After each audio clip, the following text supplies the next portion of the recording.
Good morning guys. তো সকালবেলা ঘুম থেকে উঠে মার জন্য একটু প্রথমে থেকে একটু ওষুধ নিয়ে আসলাম। ওষুধ নিয়ে এসে আস্তে আস্তে ভাবলাম আজকে একটু চাকদা যাওয়া যাক। চাকদা আমাদের দোকানে কিছু মাল লাগবে।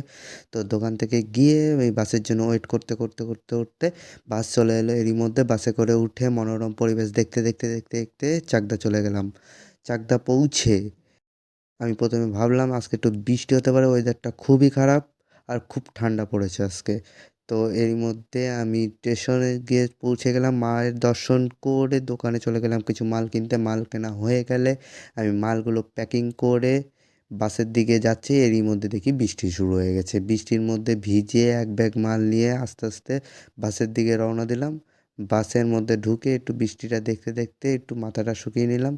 মাথাটা শুকিয়ে নিয়ে বাস থেকে নেমে এসে দোকানের মালগুলো সাজিয়ে বাড়ি চলে গেলাম। বাড়ি গিয়ে একটু পিঠে খেতে খেতে আজকের ভিডিও এখানেই শেষ। Next video